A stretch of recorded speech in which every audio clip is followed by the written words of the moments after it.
성경에서 하나님의 법궤라고 하는 법궤는 함이나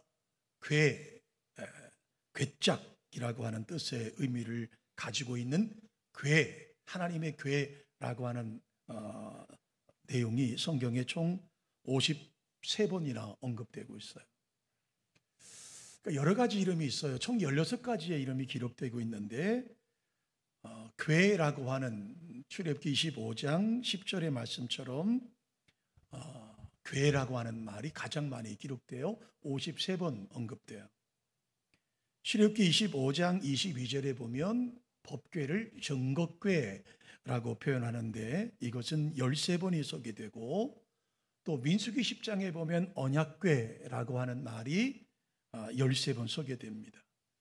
또 여호수아 3장에 보면 주의 언약궤 또는 온 땅 주의 여호와의 언약궤라고 하는 이 하나님의 궤라고 하는 말로도 각각 36번씩 소개되고 있습니다.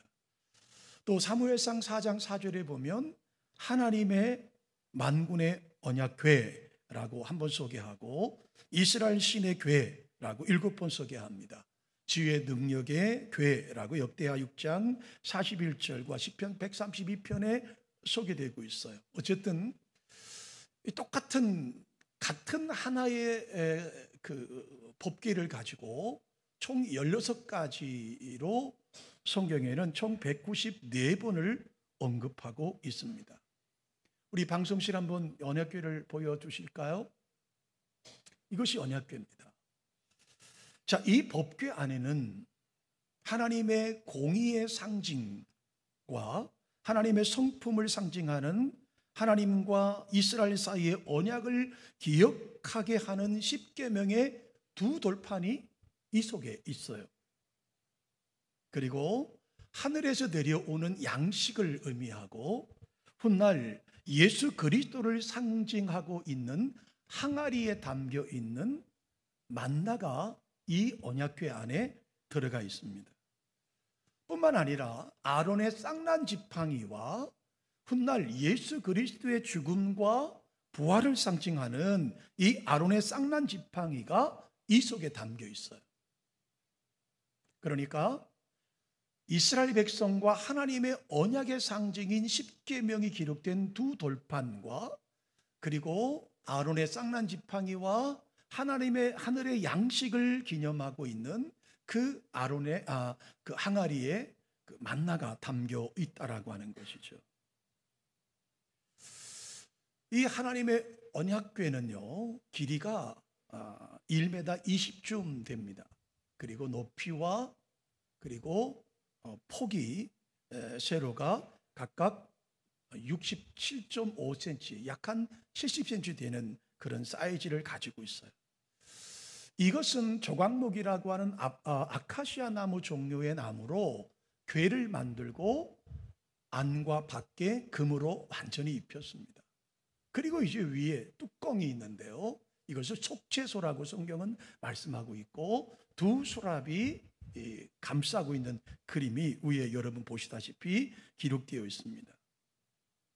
자, 이 언약궤는 이스라엘 백성들이 애굽에서 출애굽하고 그리고 신의 광야, 신의 산에 이르고 하나님께서 모세를 만나시면서 말씀하셨던 그대로 이스라엘 백성들이 신의 광야에서 제작을 합니다.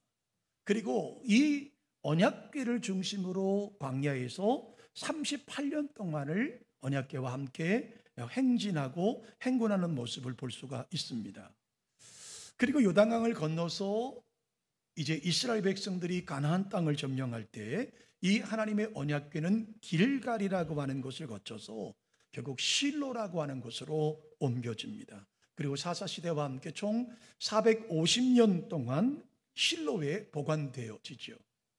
이 언약궤가 보관되는 그 실로가 실제로 정치와 종교와 문화의 중심지가 될 수 있다라고 하는 것이죠. 그러다가 지난 주간에 우리가 말씀을 나누었던 것처럼 사사시대의 말기 시대에 엘리제사장과 흠리와 비느하스가 통치하던 그 시대에 블레셋과의 전쟁, 에베네스 전투에서 하나님의 언약궤를 빼앗기는 신세가 됩니다.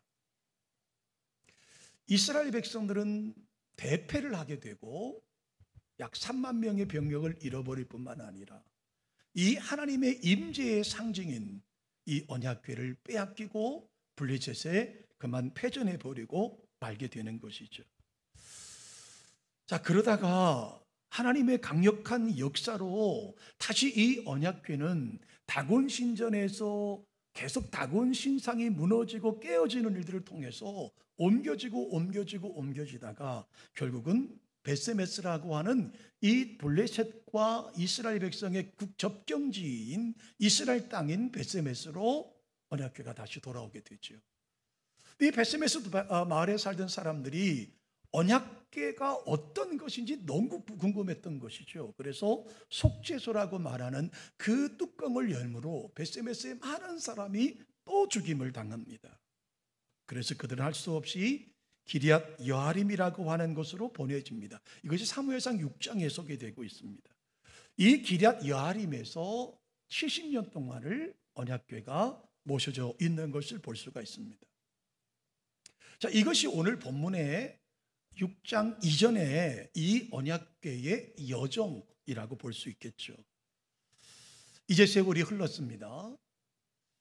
왕정시대가 되었고 사울왕을 이어서 다윗이 왕이 되었습니다. 처음에 다윗은 이스라엘 전체가 지지하지 않았습니다. 그래서 유다 지파의 왕이 됩니다.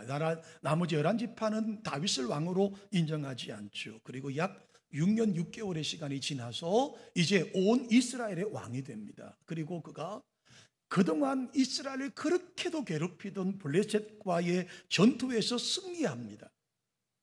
눈에 가시과 같은 그 역할을 하던 블레셋이 드디어 이스라엘에게 무릎을 꿇게 된 것이죠. 온 이스라엘의 왕이 되었고 블레셋과의 전투에서 승리했던 다윗은 첫 번째로 그가 하고 싶었던 일이 있었어요. 그것이 바로 하나님의 법궤, 하나님의 언약궤를 예루살렘으로 모셔오는 것이었죠. 그는 이 언약궤를 모시기 위해서 온갖 정성을 다 쏟습니다. 먼저 구별되게 3만 명을 모집합니다. 그리고 그 하나님의 언약궤, 그 금붙이로 되어진 하나님의 상징인 언약궤를 모시기 위해서 최상의 새로운 수레를 만듭니다. 그리고 앞뒤에서 부를 그 악기를 총동원을 하기 위해서 만들어지게 되지요. 여러분, 이 장면만 상상해 보십시오. 3만 명이 동원되고요, 화려하게 그지없는 새로운 수레를 만들고요, 그리고 악기를 동원해서 드디어 이 언약궤를 모셔 나옵니다. 마치 황제의 입성 퍼레이드 같이 정성을 다 하고 3만 명이 동원되는 이 광경을 한번 상상해 보십시오. 얼마나 화려하고 얼마나 아름다웠겠습니까? 그리고 모든 진행되는 절차가 아무 탈 없이 진행되다가 그만 낙원의 타작마당에 이르러서 그만 소들이 무슨 일인지는 알 수 없지만 날뛰기 시작합니다. 자, 소들이 끌던 수레에 탔던 웃사는 그 하나님의 언약궤가 수레에서 떨어질 것을 염려해서 그 수레를 덥석 잡게 되고, 이 일로 인해서 하나님의 진노가 임하였고 웃사가 그 자리에서 죽임을 당하게 되는 것이죠. 순식간에 축제의 자리는 모든 것이 파해져 버리고 말았습니다. 모든 것이 다 형통하고 모든 것이 다 아름답게 진행되다가 웃사의 죽음으로 그만 행사는 중지돼 버리고 만 것이지요. 들떴던 마음들은 가라앉고 이 일로 인해서 두려워했다고 성경은 말하고 있지 않습니까? 여러분, 사무엘 하를 시작하면서 성경은 다윗의 모든 삶이 만사형통이었습니다. 하나님께서 다윗과 함께 하심으로 다윗이 하는 모든 것이 다 아름답게 승리의 삶을 살았습니다. 더더군다나 여러분, 블레셋이라고 하는 나라, 이제까지 사사시대 때부터 시작해서 아무도 손을 대지 못하던 그 블레셋 군대마저도 다윗 왕이 그들을 물리쳐 버렸습니다. 다시 말하면 다윗의 삶은 만사형통의 삶이었다라고 하는 것이죠. 모든 것이 풀렸어요. 모든 것이 술술 풀렸어요. 그런데 이 술술 풀리던 모든 일이 오늘 이 웃사의 죽음으로 모든 것이 수업돼 버리고 말았어요. 치명적인 브레이크가 걸리고 버리고 말았다라고 하는 것이죠. 이 사건으로 인해서 다윗이 분노했습니다. 분했습니다. 무엇이 잘못된 것일까요? 왜 하나님도 분노하시고 다윗도 분했을까요? 하나님께서는 이 언약궤의 이동에 관한 명령을 민수기 4장 15절에 이미 말씀해 주고 있습니다. 자, 민수기 4장 15절의 말씀에 보시면 이렇게 말씀합니다.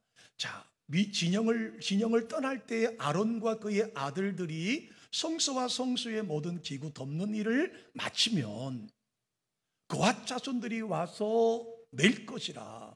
그러나 성물은 만지지 말고 만약에 만지면 만지는 그들은 죽을 것이다.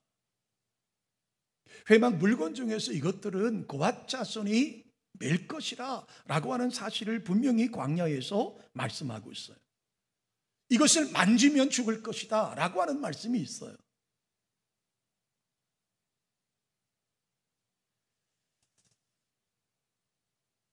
다윗의 입장에서는 여러분 정성을 다 쏟았습니다.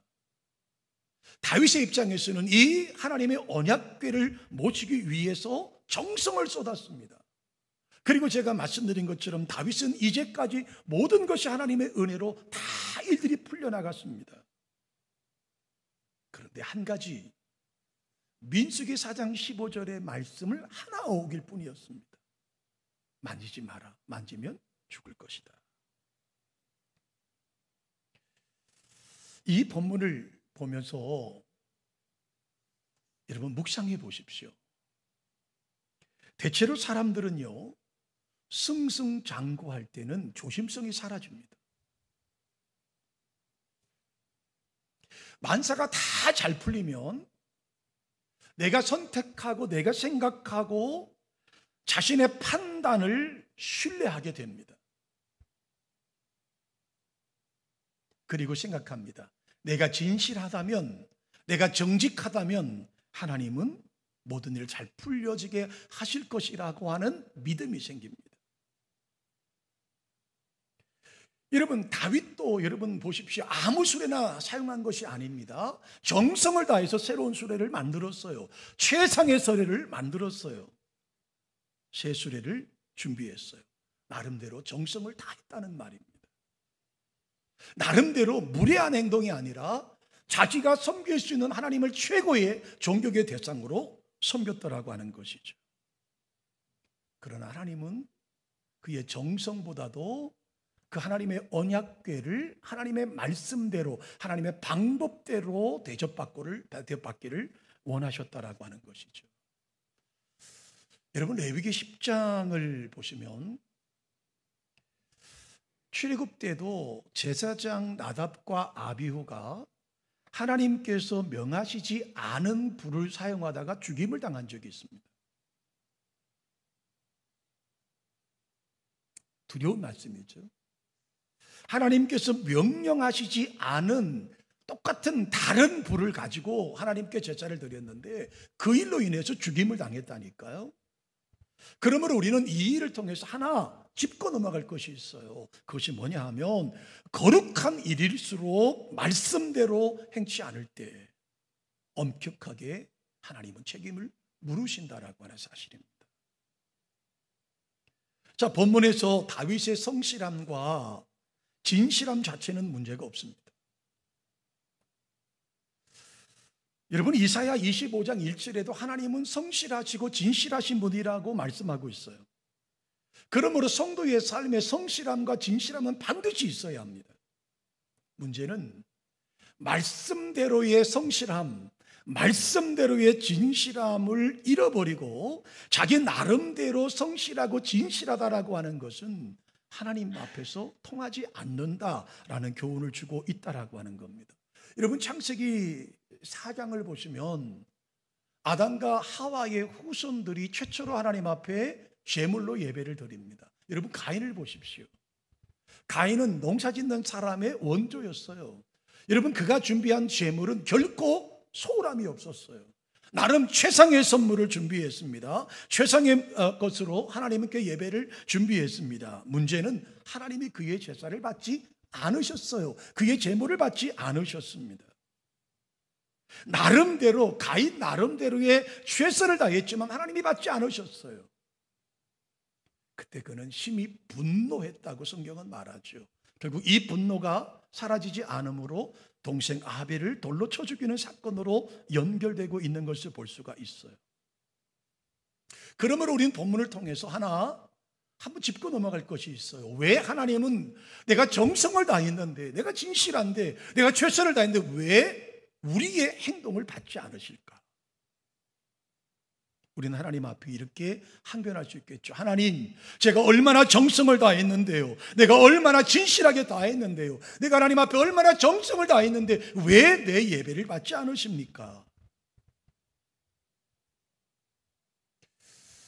사실 우리가 말씀보다 정성을 다 드리면 이런 소리를 할 수밖에 없다라고 하는 것이죠. 또 하나, 우리 민족 속에는 이게 있어요. 지성이면 감천이다 라고 하는 사상이 우리 속에, 무의식 속에 배어 있습니다.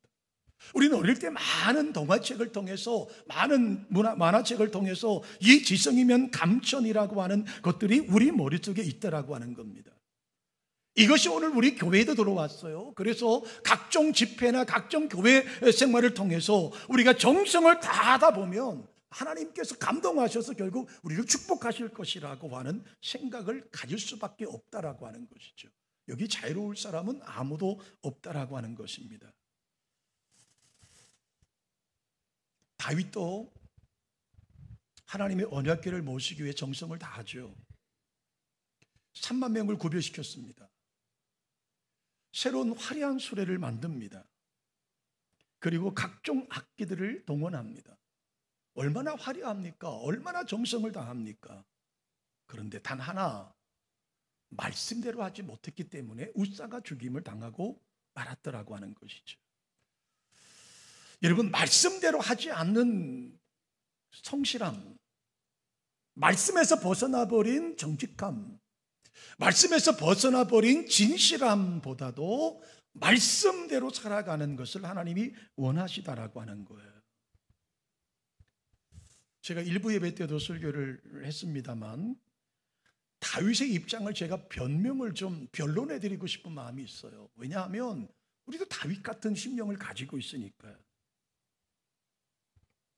자, 첫 번째로 다윗의 관점에서 본다면 이게 블레셋에 빼앗겼다가 벳세메스로 넘어올 때 언약궤를 어깨에 메고 오지 않았습니다.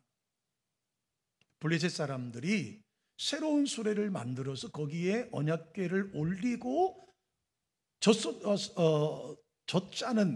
나는 암소 2마리에게 수레를 끌고 가게 했습니다. 그때는 아무런 일이 없었어요. 다시 말하면 다윗의 입장에 보면 이미 체험의 삶이 있었다는 거예요. 체험의 신앙이 있다는 거예요. 벳세메스로 가던 2마리의 암소, 새끼를 딸리고 있는 그 암소들이 수레를 끌고 거기에 언약궤를 올려서 벳세메스로 올 때 아무런 사고가 없었습니다. 여러분, 우리가 신앙생활할 때 정말 조심할 게 뭔지 아세요? 말씀보다 체험을 우선시할 때 이런 일이 발생할 수 있어요. 내가 체험한 일인데요, 내가 기도회에서 체험한 일인데요, 왜 안 됩니까? 왜 반대합니까? 라고 말할 수 있어요. 심지어 어떤 성도님은 저희 교회 예전에 계시던 분은 하나님 앞에 방언을 막 하시는데 저주의 방언을 퍼부어요. 새벽에 나오셔서. 이분은 차를 타시면 성도들에게 끊임없는 부정적인 얘기를 차에 내릴 때까지 하세요. 제가 어느 날 그분을 불렀습니다. 집사님, 방언을 잘못 배우셨어요. 그렇게 하시는 거 아닙니다. 그때 그분이 저에게 이런 말씀하셨어요. 목사님, 제가 하나님하고 직통하는데 목사님이 뭔데 간섭하십니까? 결국 저희 교회 나가셨죠. 이게 체험을 말씀보다 우선시 여기기 때문입니다. 두 번째로 말씀을 고지것대로 믿는 것보다는 좀 융통성을 발휘하는 게 좋지 않을까요?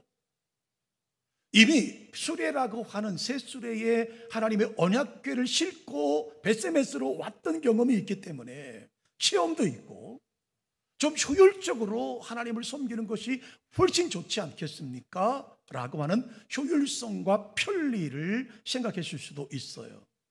세 번째로, 다윗은 왕이 되고 끊임없이 전쟁을 벌였어요. 블레셋과. 그러니까 하나님, 제가 너무 전쟁터에 오래 있다 보니 말씀 연구하는데 좀 부족했습니다. 제가 이 전쟁터에서 오랜 시간을 보내다 보니 율법의 세세한 부분까지도 제가 좀 몰랐습니다. 아니, 그 정도 눈 감아 주셔야 되지 않겠습니까? 라고 다윗을 변명할 수 있지 않겠어요? 확실한 체험이 있고 편리와 좀 효율성을 좀 거기에 가미시키고, 그리고 내가 그럴 수밖에 없는 상황에 놓여 있었습니다라고 할 수 있더란 얘기죠. 그렇다면 하나님, 우리의 이 정도는 용납해 주셔야 되지 않겠습니까? 라고 말할 수 있어야 되지 않겠습니까? 여러분, 본문에서 웃사의 죽음은 사실 우리들에게 굉장히 불편함을 주는 것이 사실입니다. 왜냐하면 웃사가 일부러 그런 것도 아니고, 일부러 뭐 궁금해서도 잡은 것도 아니고, 소들이 뛰어노니까 이 거룩한 언약궤가, 법궤가 혹시 술에 떨어질까 봐 소를 댄 것인데, 그것 때문에 하나님께서 그의 영혼을 거두어 가신다고 하면 너무한 것 아닙니까? 라고 충분히 웃사 입장에서는 할 수 있지 않겠어요? 그런데 여러분, 그것이 고의든 고의가 아니든 하나님의 말씀을 어긴 것은 범죄라고 하는 사실입니다. 하나님의 말씀을 어기면 반드시 죽는다. 선악과를 따먹으면 반드시 죽는다. 하나님의 언약궤를 손을 대는 자는 반드시 죽는다 라고 하는 말씀은 말씀이에요. 그것을 어기고 말았다라고 하는 것이죠.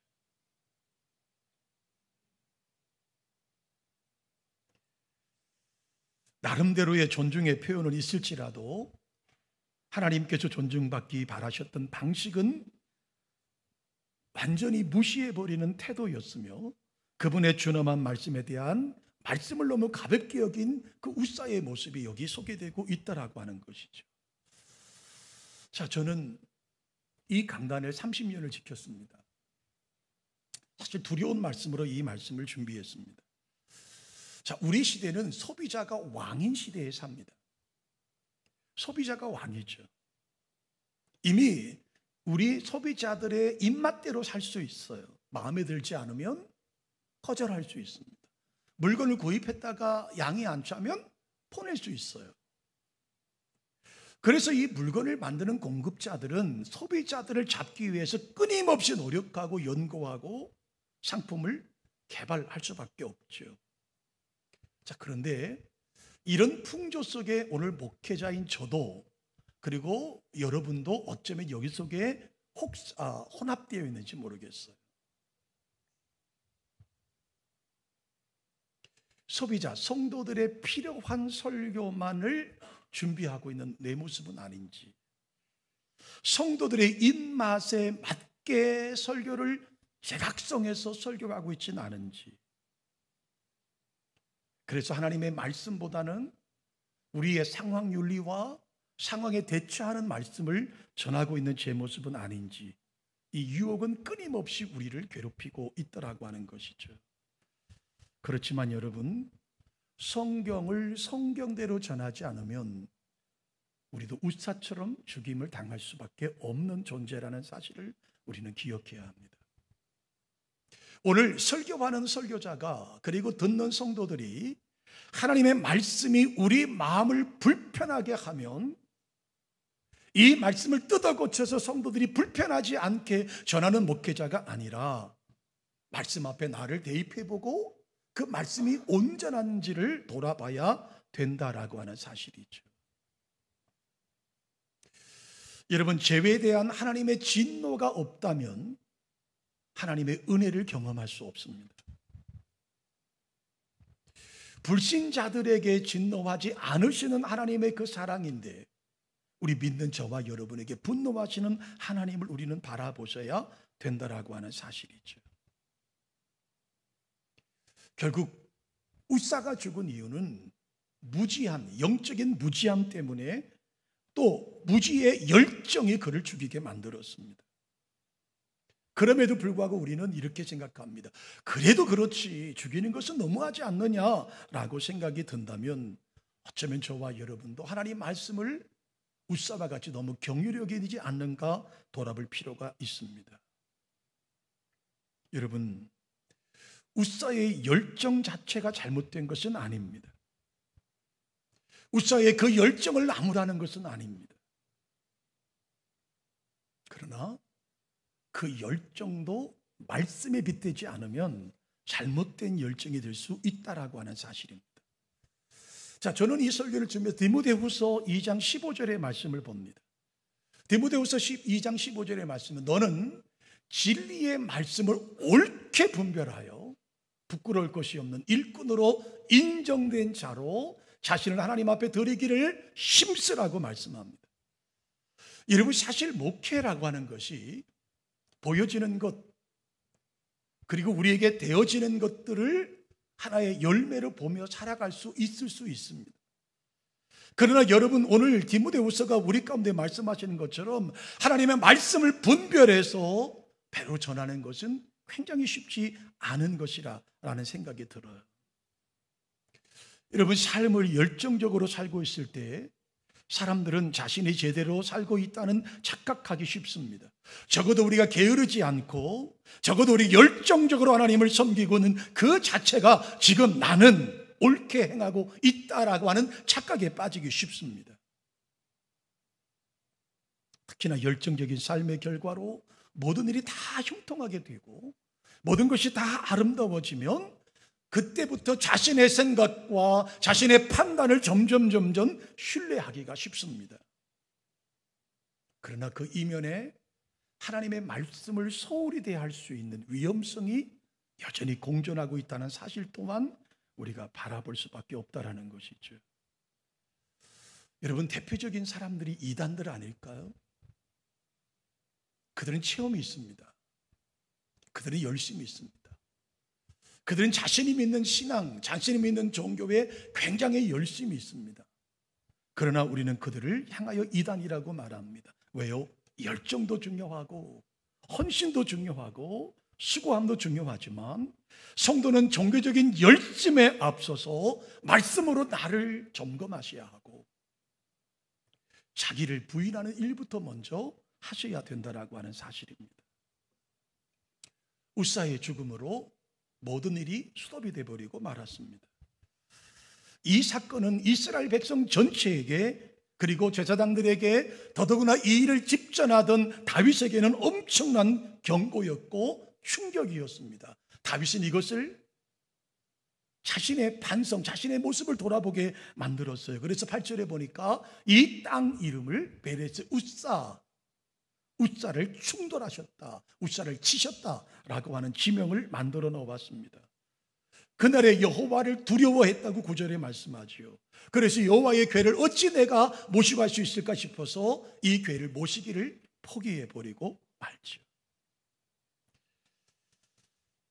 사랑하는 성도 여러분, 어쩌면 오늘 우리는 하나님을 내가 얼마나 조정할 수 있다라고 생각하고 살아가고 있지는 않은지, 여호와께서는 원하기만 하면 언제든지 자기 뜻대로 할 수 있는 분 절대로 아닙니다. 여러분이 여호와를 어떻게 할 수 있는 분이 아니에요. 그분을 경외하기를 배우지 못하면 그분을 가까이 하는 것이 되레 우리의 신앙의 위험으로 다가올 수 있다라고 하는 사실입니다. 저는 이 말씀을 전하며 굉장히 두려운 마음이 있습니다. 우리 당회원들이 모여 기도회를 할 때 제가 이 말씀을 함께 나누면서 부탁을 드렸어요. 많은 목회자들이 시작을 아름답게 시작했지만 마지막에 불행하게 끝나는 경우들이 얼마나 많은지 이루 말할 수 없어요. 우리 장로님들에게 그랬어요. 장로님들, 저를 제어 잘 하셔야 합니다. 저도 별 수 없는 목사입니다. 저도 실수할 수 있습니다. 저도 부족합니다. 그러니 제가 말씀에서 빗나가면 언제든지 책망하셔야 합니다. 한 장로님이 목사님 과연 그게 통제가 될까요? 안 되면 모강지를 끌어서라도 통제를 시켜야죠. 우리가 말씀에서 벗어난 목회자라면 저는 여기서 제 사업하다가 끝내는 인생이 될 수밖에 없는 거예요. 저는 새벽에 4시 조금 넘으면 강단에 올라와요. 성도들이 오기 전에 혼자 30여 분 동안 묵노와 기도합니다. 하나님, 드림교회가 하나님의 교회가 되게 해달라고. 드림교회가 하나님의 영광에 임재하는 교회가 되게 해달라고. 누구누구에 의해서 움직이는 교회가 아니라 하나님이 통치하는 교회가 되게 해달라고. 그리고 제가 제 사명이 끝나고 제가 은퇴하면 저보다 몇십 배, 수천 배, 수만 배 뛰어난 목회자가 이곳에 와서 더 아름다운 교회로 이 지역을 책임지고 한국교회를 책임지는 교회를 만드는 교회가 되달라고 기도해요. 시편 기자는 2편 11절에 이렇게 말씀합니다. 여호와를 경외하고 여호와를 경외함으로 섬기며 떨고 즐거워하라고 말합니다. 여호와를 경외함으로 섬기고 떨며 즐거워하라고 말합니다. 여러분, 저는 우리 교역자들에게 늘 말씀합니다. 우리 속에 여호와로 인한 행복을 잃어버리면 목회자의 자격이 더 이상 없는 거예요. 저는 이 말씀을 준비하며 제 자신을 돌이켜봅니다. 지난주간 언약궤를 말씀드리면서 제 자신을 돌이켜봅니다. 우리 교회를 하나님 앞에 내려놓습니다. 사랑하는 성도 여러분, 나름대로의 정성도 필요합니다. 정성이 빠진 예배라 말할 수 없겠죠. 그러나 그 정성 앞서 말씀으로 순종하는 저와 여러분 되시기를 주님의 이름으로 축원합니다. 말씀이 우리 교회를 이끌어가고 말씀이 우리 교회를 통제하고 말씀이 저와 여러분의 신앙의 기본이 되고 말씀으로 저와 여러분이 하나님을 섬길 때 여호와의 거룩한 복이, 은혜가 우리 교회에 가득하시기를 주님의 이름으로 축원합니다. 하나님,